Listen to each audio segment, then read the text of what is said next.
Imagine a quiet night over the Caribbean, suddenly pierced by the roar of powerful engines. Thousands of elite US-NATO paratroopers are moving under the cover of darkness, deploying near Venezuela in a carefully orchestrated operation that has put Caracas on high alert. Massive C-17 Globemaster III transport aircraft cut across the night sky, carrying armored vehicles, equipment, and highly trained troops to multiple locations. The scene is tense, cinematic, almost surreal. But the pressing question remains: what does this sudden deployment mean for regional stability? And how might local forces respond to such a sudden show of strength? Could this bold maneuver be a calculated demonstration? Or might even a single misstep ripple across the Caribbean with unforeseen consequences? Welcome to Novastra Defense, where we explore military strategy, advanced weapon systems, and hypothetical scenarios not to glorify conflict, but to understand the complex interplay of technology, planning, and human decision-making. Today we examine one of the most dramatic what-if situations in the region: the sudden arrival of airborne forces near Venezuela, an event that has captured global attention and sparked a conversation about power, deterrence, and response.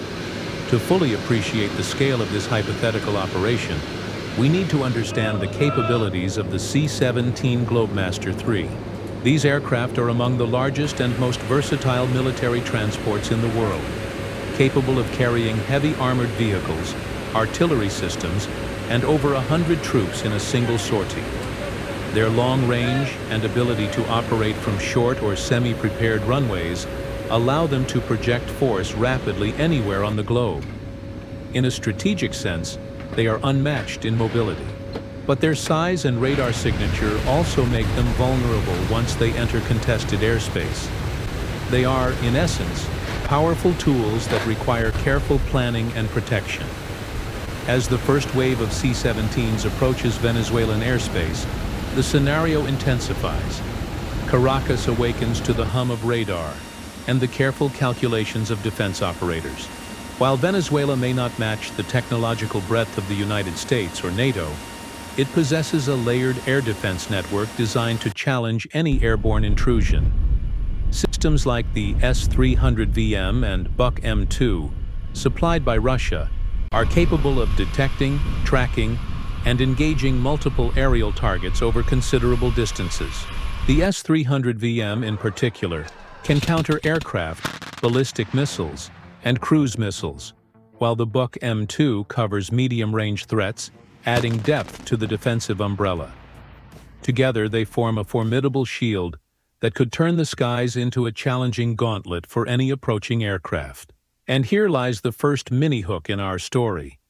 What happens when a formation of slow-moving, heavy transports enters a zone guarded by some of the world's most advanced surface-to-air systems? Would the aircraft glide through unscathed, or would they face a tense game of cat and mouse, each movement scrutinized by operators and each radar ping a potential threat? To reduce the risk, any real-world operation would likely include advanced fighter escorts, such as the F-35 Lightning II. These stealth aircraft are designed to operate in high-threat environments, capable of electronic warfare, radar suppression, and precision engagement. They could potentially clear a path for the transports, targeting radar installations and missile batteries to allow safe passage. Yet even with these advantages, uncertainty remains. How effective would stealth be against a networked air defense system operating at multiple altitudes with experienced personnel at the controls? One miscalculation, one delayed decision, could complicate the mission and force immediate adjustments. Expanding the scenario further, we must consider the strategic shadows of larger powers. Russia has a long-standing military partnership with Venezuela and has supplied key equipment over the years. In this hypothetical scenario, would Moscow simply observe from afar, or might it quietly support Caracas with intelligence, additional hardware, or operational guidance? The potential presence of external support adds another layer of complexity, transforming the operation from a straightforward deployment into a multi-dimensional strategic puzzle. The tension builds as paratroopers prepare to descend. Every radar ping, every movement in the night carries significance. Commanders weigh risk and timing. Sensors buzz with alerts. Troops brace for a potential confrontation that may never fully materialize. In this hypothetical moment, the operation is as much a test of planning, coordination, and technology as it is of courage. A single misstep could ripple through the chain of events, altering outcomes in ways that no one could fully predict. This scenario ultimately illustrates the delicate balance between power and restraint. Airlift capabilities, no matter how advanced, are only one piece of a larger equation that includes intelligence, response readiness, human decision-making, and geopolitical context. Layered defenses, regional awareness, and strategic considerations all influence outcomes in profound ways. Even in a purely hypothetical setting, the dynamics of such a deployment demonstrate how quickly events can escalate or de-escalate depending on choices made by operators, commanders, and decision-makers behind the scenes. The takeaway from this thought experiment is clear. Technology alone does not determine outcomes. The decisions, timing, and strategies of those involved shape the real impact of any military action. Understanding these scenarios, even hypothetically, helps illuminate the complexities of modern conflict and the importance of strategic thinking, while emphasizing that the consequences of misjudgment can be far-reaching. So, what do you think?